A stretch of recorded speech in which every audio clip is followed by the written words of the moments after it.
ரிஷபராசி நண்பர்களுடைய வாழ்க்கையிலையும் வாழ்வாதாரத்திலையும் வரக்கூடிய தை மாதத்தில் இந்த பிரபஞ்சம் எந்த மாதிரியான மாற்றங்களை தரப்போகுதுன்றதை பற்றி தானுங்க முழுமையாக பார்க்க போகிறோம் இந்த காணொளியில்.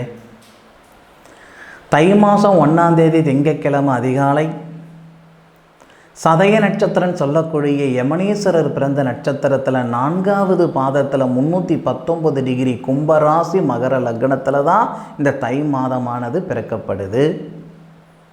அப்போ ரிஷபராசி நண்பர்களுக்கு தை மாதம் சாதகமாக இருக்க போகுதா அல்லது பாதகமாக இருக்க போகுதான்றதை பற்றி தானுங்க முழுமையாக பார்க்க போகிறோம் இந்த காணொலியில்.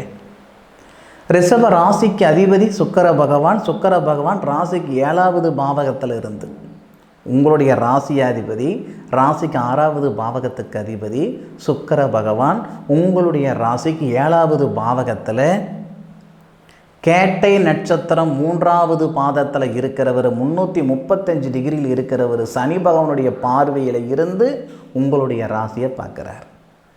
உழைப்புக்கு தகுந்த உயர்வு வரப்போகுது, வாழ்க்கைக்கேற்ற வளர்ச்சி வரப்போகுது. பொதுவாக எல்லாருக்கிட்டையும் எல்லா திறமையும் இருக்க தான் செய்யுது. ஆனால் அவங்களுக்கான சந்தர்ப்பம் இருந்தால்தான், அவங்களுக்கான சந்தர்ப்பம் கொடுத்தாதான் அவங்கக்கிட்ட என்ன திறமை இருக்குதுன்றது அவங்களால வெளிக்காட்ட முடியும்.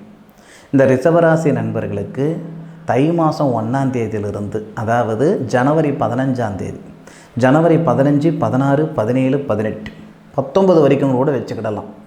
இந்த ஜனவரி 15ஆம் தேதியிலிருந்து ஜனவரி 19ஆம் தேதிக்குள்ளார உங்களுடைய தகுதியை,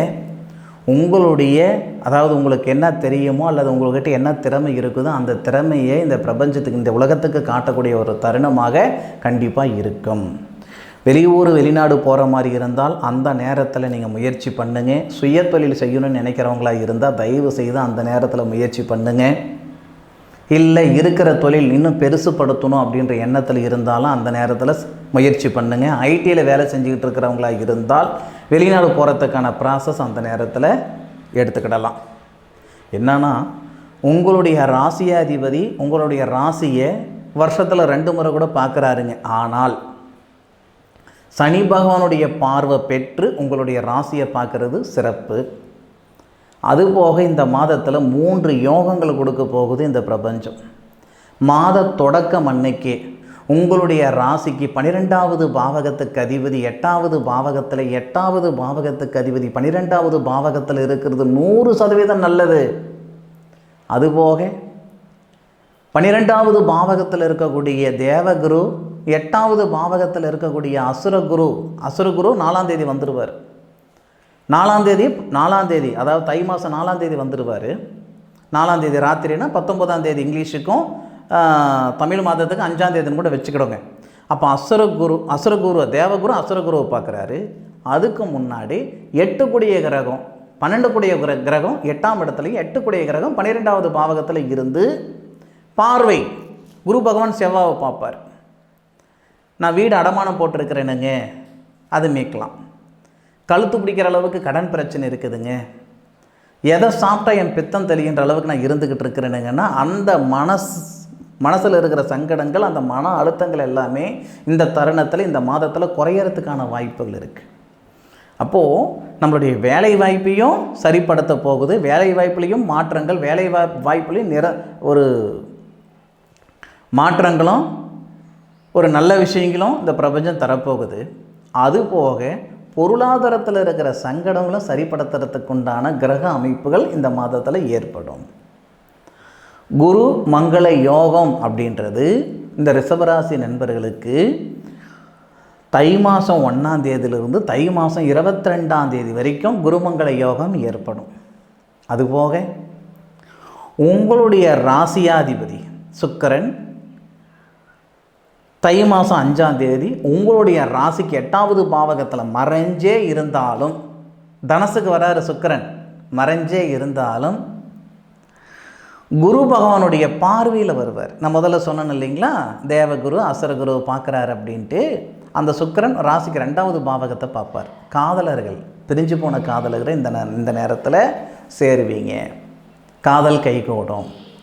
நான் போகாத கோவில் குளம் இல்லைங்க, பண்ணாத பரிகாரம் இல்லைங்க, புத்திர செல்வம் ஒன்று கிடைக்கல அப்படின்னு சங்கடப்பட்டு இருக்கிற அந்த ரிஷபராசி நண்பர்களுக்கு தை மாதம் 5ஆம் தேதியிலிருந்து தை மாதம் 28ஆம் தேதி வரை கிட்டத்தட்ட 23 நாள் இந்த புத்திர வளர்ச்சிக்கு மிகவும் அற்புதமான தருணம் இந்த ரிஷபராசி நண்பர்களுக்கு. இந்த தருணம் தை மாதம் 5ஆம் தேதியிலிருந்து தை மாதம் 28ஆம் தேதி வரைனா உங்களுடைய ராசியாதிபதியை குரு பகவான் பார்ப்பார். அதாவது உங்கள் ராசியாதிபதியுடைய வீட்டையும் பார்க்குறாரு குரு, உங்கள் ராசியாதிபதி இருக்கக்கூடிய இடத்தையும் பார்க்குறாரு. காதலர்களுக்கு நேர காலங்கள் நல்லா இருக்கும், கணவன் மனைவிக்குள்ளே இருக்கிற கருத்து வேறுபாடுகள் சரியாகும், மன அழுத்தம் குறையும், பொருளாதாரத்தில் இருக்கிற சங்கடங்கள் சரியாக போகுது. இந்த மாதிரி நிறைய விஷயங்கள் சொல்லலாங்க இந்த ரிஷபராசி நண்பர்களுக்கு. சார் நீங்கள் சொல்கிறதெல்லாம் கேட்குறதுக்கு நல்லா தான் சார் இருக்குது, எதுவும் நடக்க மாட்டேங்குதே. நடக்கணும்னு ஒரு விதி இருந்தால் அது மாறவாங்க போகுது. அதுபோக உங்கள் ராசிக்கு 9வது பாவகத்தில் சூரிய பகவான் சனி பகவானுடைய ஆதிக்கத்தில் வரக்கூடிய ஒரே மாதம் இந்த மாதம்தான். 4வது பாவகத்துக்கு அதிபதி சூரியன், 9வது பாவகத்துக்கு அதிபதி சனி. 9வது பாவகம்ன்றது பிதிருஸ்தானம் நம்ம சொல்லுவோம். அந்த பிதிருஸ்தானத்தில் பிதிருக்காரகன் அப்படின்னு சொல்லக்கூடியது சூரியன். அந்த சூரியன் வரக்கூடிய ஒரே மாதம். அந்த இடத்துல நமக்கு 2 யோகம் வருது. புதனாதித்ய யோகம் தை மாதம் 18ஆம் தேதி புதனாதித்ய யோகம். அதுபோக தை மாதம் 22ஆம் தேதி சூரியமங்கல யோகம். அப்போ குருமங்கல யோகம், சூரியமங்கல யோகம், புதனாதித்ய யோகம், இம்புட்டு யோகங்கள் கிட்டத்தட்ட பார்த்திங்கன்னா 3 விதமான யோகங்கள் இந்த தை மாதத்தில் இந்த ரிஷபராசி நண்பர்களுக்கு ஏற்பட தான் போகுது. இது வெளிநாட்டில் இருக்கிற நண்பர்களுக்கு ஒரு மண்மனை வாங்கிறதுக்கு உண்டான நேர காலங்களாக இருக்கும். நம்ம ஊரில் இருக்கிற நண்பர்களுக்கு சுய தொழில் செய்கிறதுக்கு உண்டான நேர காலங்களாக இருக்கும். வேலை வாய்ப்பில் மாற்றங்கள் தரக்கூடிய ஒரு தருணமாக இருக்கும். உத்தியோக உயர்வு. இந்த மாதிரி ஒவ்வொரு தேதியிலையும் ஒவ்வொரு மாதிரியான மாற்றங்களை இந்த பிரபஞ்சம் இந்த ரிஷபராசி நண்பர்களுக்கு வரக்கூடிய தை மாதத்தில் ஏற்படுத்த தான் போகுது. அதில் எவ்விதமான மாற்று கருத்தும் கிடையாது. அனுபவித்து சொல்லுங்கள், ஆராய்ஞ்சு நான் சொல்லியிருக்கிறேன். தை மாதம் 1ஆம் தேதியிலிருந்து 5ஆம் தேதி வரைக்கும் ஒரு மாற்றம், 5ஆம் தேதியிலிருந்து 18ஆம் தேதி வரைக்கும் ஒரு மாற்றம், 18ஆம் தேதியிலிருந்து 22ஆம் தேதி வரைக்கும் ஒரு மாற்றம், 22ஆம் தேதியிலிருந்து 29ஆம் தேதி வரைக்கும் ஒரு மாற்றம். அப்போது ஒவ்வொரு தருணத்துலையும் ஒவ்வொரு மாதிரியான மாற்றங்களை இந்த பிரபஞ்சம் தரப்போகுது இந்த ரிஷபராசி நண்பர்களுக்கு. அதில் எவ்விதமான மாற்று கருத்தும் கிடையாது.